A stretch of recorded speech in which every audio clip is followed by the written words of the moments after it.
Faz parte do imaginário popular que você precisa conhecer os temas de redação antes de falar sobre ela. O que eu tenho a dizer sobre isso?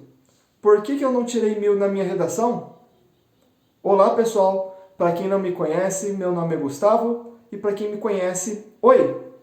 Roda a vinheta!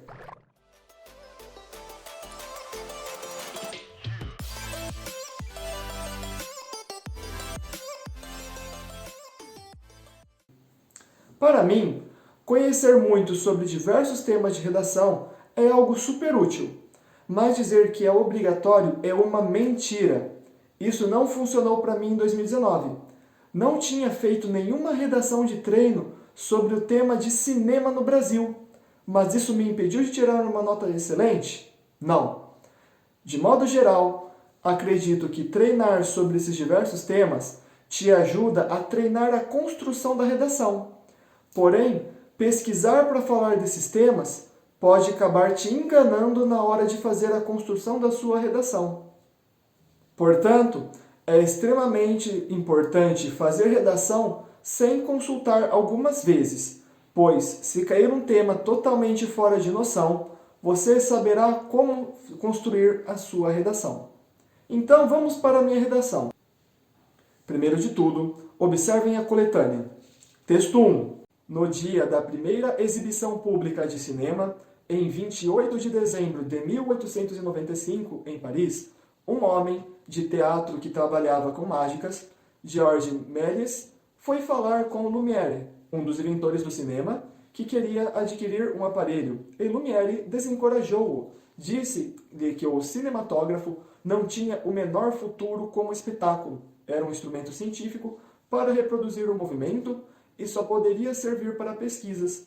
Ainda que o público no início se divertisse com ele, seria uma novidade de vida breve, logo cansaria. Lumière enganou-se. Como essa estranha máquina de austeros cientistas virou uma máquina de contar histórias para enormes plateias, de geração em geração, durante quase um século? Bom, daqui podemos extrair a ideia de contraste histórico e da influência do cinema para a transmissão de conhecimento através das gerações. Também pode-se citar o uso desse tipo de arte para manter no imaginário popular uma certa ideia, utilizado, por exemplo, em períodos de guerras armadas e na Guerra Fria. Texto 2. Edgar Morin define o cinema como uma máquina que registra a existência e a restitui como tal, porém levando em consideração o indivíduo, ou seja, o cinema seria um meio de transpor para a tela o universo pessoal, solicitando a participação do espectador. Aqui, podemos imaginar que esse texto fala do incentivo ao pensamento crítico pelas obras cinematográficas. Texto 3. Há uma imagem intitulada Da Telona para as Telinhas, que apresenta dados sobre o hábito do brasileiro em relação ao consumo de filmes no cinema e na televisão. São dados, por exemplo, que 88% dos telespectadores assistem filmes na TV regularmente. 17% da população frequenta o cinema. 19% dos telespectadores de filmes na TV vão ao cinema e 95% dos que foram ao cinema assistem filmes na TV. Ou seja, com essas informações, podemos perceber que o hábito de ir ao cinema é muito menor do que o hábito de assistir filmes na TV, o que indica que assistir filmes é algo importante para o brasileiro. Mas a forma de essa experiência ocorrer não é na sala do cinema. Texto número 4. O Brasil já teve um parque exibidor vigoroso e descentralizado, quase 3.300 salas em 1975, uma para cada 30 mil habitantes, 80% delas no interior. Desde então, o país mudou. Quase 120 milhões de pessoas a mais passaram a viver nas cidades. A urbanização acelerada, a falta de investimentos em infraestrutura urbana, a baixa capitalização das empresas exibidoras, as mudanças tecnológicas, entre outros fatores, alteraram a geografia do cinema. Em 1997, chegamos a um pouco mais de 1.000 salas. Com a expansão de shopping centers, a atividade de exibição se reorganizou. O número de cinemas duplicou, até chegar aos atuais 2.200 salas. Esse crescimento, porém, além de insuficiente, visto que o Brasil é o país em 60ª posição em habitantes por sala, ocorreu de forma concentrada. Foram privilegiadas as áreas de renda mais altas das grandes cidades. Populações inteiras foram excluídas do universo do cinema ou continuaram mal atendidas. O Norte e o Nordeste, as periferias urbanas, as cidades pequenas e médias do interior. Esse texto é autoexplicativo, traz dezenas de informações e, principalmente, reforça a ideia da elitização dos cinemas.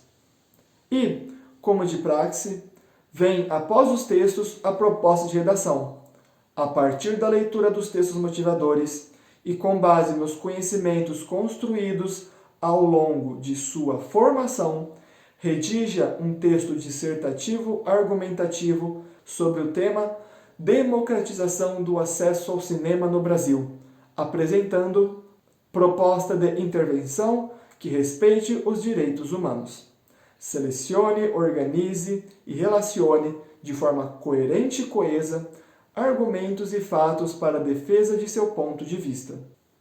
Como eu já tinha desenvolvido um método para a construção das minhas redações, conforme falei em um vídeo anterior, que vou deixar aqui no card para vocês, apliquei então essa técnica. Vamos dar uma olhada?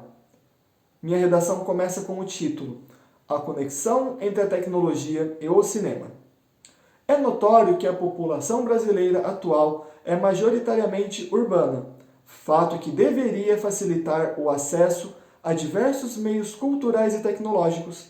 Entretanto, estabelecimentos cinematográficos, os quais disseminam culturas globais e nacionais, encontram barreiras para a democratização do acesso ao cinema no Brasil. Tais entraves têm como causa a insuficiente perspectiva de retorno financeiro em muitos locais do país, gerando, consequentemente, a ausência desses estabelecimentos em cidades periféricas, resultando num isolamento informacional e cultural dos habitantes desta localidade. Primeiramente, é primordial compreender o que leva à escolha das sedes de cinemas. Em uma edição do Jornal Nacional, alguns empreendedores desse ramo foram entrevistados e foi constatado que o principal motivo era o fluxo de pessoas relacionado ao acesso da população local aos meios digitais. Assim, em cidades periféricas que recebem pouco investimento em infraestrutura, tanto para tecnologia quanto comunicação, acabam se tornando um local repulsivo à instalação de cinemas. Portanto, vê-se que o acesso à tecnologia é imprescindível para a conexão entre o cidadão e o mundo nos aspectos sociais e culturais. Consequentemente, com tal repulsão existente em cidades periféricas, boa parcela da população acaba marginalizada socioculturalmente e ficando, por conseguinte, afastado da conexão global, sem acesso à internet, torna-se incapaz de acompanhar produções cinematográficas, ficando à mercê de redes televisivas, gerando um isolamento informacional e a suscetibilidade à manipulação. Com base no exposto, fica claro que o acesso à internet e à tecnologia é o caminho mais eficiente para democratizar o acesso ao cinema no Brasil. Com a finalidade de integrar a população ao mundo tecnológico, cabe ao governo propiciar à população maior acesso à internet e equipamentos de ponta, por meio de aprimoramento da infraestrutura de rede e comunicação, principalmente em cidades defasadas nesse setor, como as do interior da região Norte e Nordeste. Dessa forma, estabelecimentos cinematográficos poderão se instalar integralmente no país e, por fim, eliminará o isolamento informacional periférico.